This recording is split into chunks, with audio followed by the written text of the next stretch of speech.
The picture's so unusual because it's almost like a textbook type of collision. And the powerboat sitting on top of the sailboat, it looked a little bit staged. Once we saw the photo, the first thing is we wanted to learn exactly what happened. And then we shared it with our readers on our social media, and it quickly became the most viewed thing that we posted that year. So when the accident happened, I was actually teaching a captain's license course, and I was teaching rules of the road.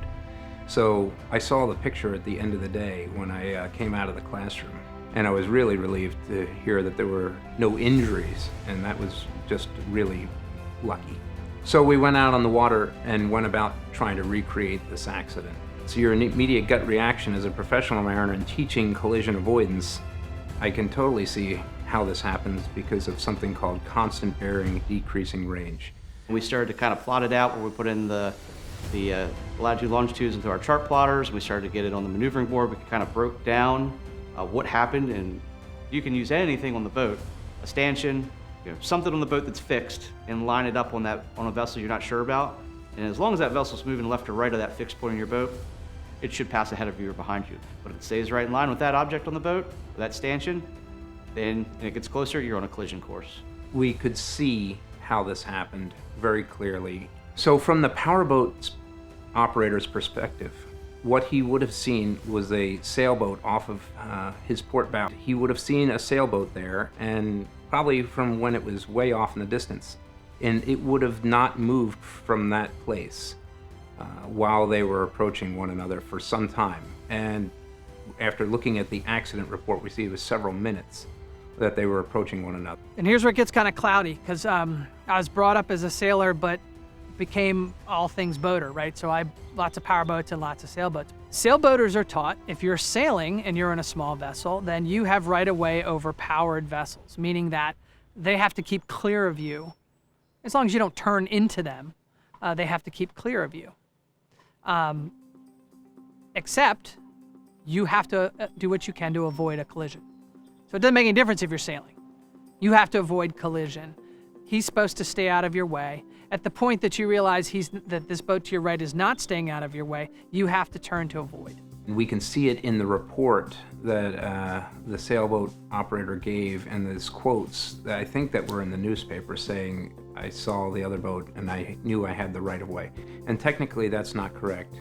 We have stand-on vessels and give-way vessels. The stand-on vessel initially is directed to maintain course and speed. The give-way vessel, it's very straightforward. The give-way vessel is supposed to get out of the way of the other boat. In this case, the powerboat was the give-way vessel. He's supposed to get out of the way and do it early. The stand-on vessel goes through a series of things that they're supposed to do. Initially, maintain course and speed. But then the rule is very interesting because it says, when it becomes apparent that the other vessel, the give-way vessel, is not taking appropriate action, the stand-on vessel may take action to avoid a collision. So you're allowed, saying that you're released from your obligation to maintain course and speed, and now you may take action when you see that the give-way vessel is not taking appropriate action. And then in the final stage of this, the stand-on vessel is directed in its shall take action when action by the give-way vessel alone is not going to be sufficient to avoid a collision. So you go through this three-step process on the stand-on vessel side. To be safe, you need to be aware, constantly be on alert, and move out of the way if you have to, even if you're the stand-on vessel. So with regard to the powerboat, and we're kind of stuck on Rule 5. Captain Matt, who's out there on the powerboat during the reenactment, says you can't, it's this scream in Rule 5, which is lookout. It's a one-sentence long rule, but it says a ton.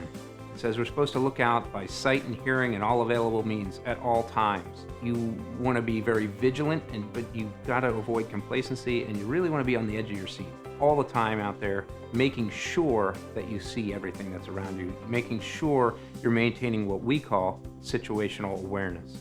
So neither captain went out on the water that day thinking that they were going to have an accident. And it, pardon the pun, but it just wasn't on their radar screen.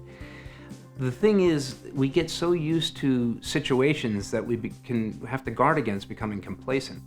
like they always avoid me. That they always swerve at the last minute. Doesn't mean that we don't take proper precautions, like sounding your whistle or trying to alert the other boat or second guessing.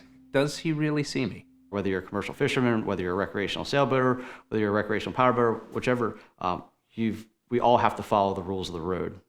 Everyone's responsible. And so it's important that everyone know those rules because we can clearly see here that there's 3, 4, or 5 rules that were broken here and led to a collision. So opinions and passions run deep when it comes to this particular collision. And sailors feel one way about it and powerboaters feel another way about it.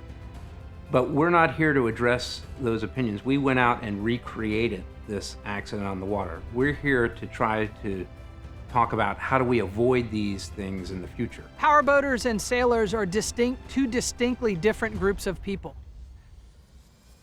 They're different in almost every way. However, one of the things they love the most is being out on the water. So just realize that that person in that other boat doesn't think like you do, right or wrong. They might not be out there doing the same things that you're doing. So just respect them, that they're having fun in the same environment you are, and make sure you're constantly being alert to what's going on, to every situation, and how you're going to get out of it.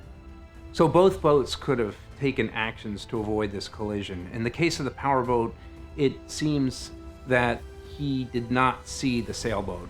When it comes to the sailboat, he sees the powerboat coming, but gets stuck on maintaining course and speed and doesn't progress through the obligations of the stand-on vessel as he is eventually required to take action to avoid a collision. So the rules of the road are there to keep us safe and give us a set of guidelines and rules to follow so that we avoid colliding with one another. But a lot of it is common sense. You just have to try to use, you keep your heads up, you keep your head on a swivel, and then you make decisions and you take action to avoid a collision. In fact, that's even one of the rules.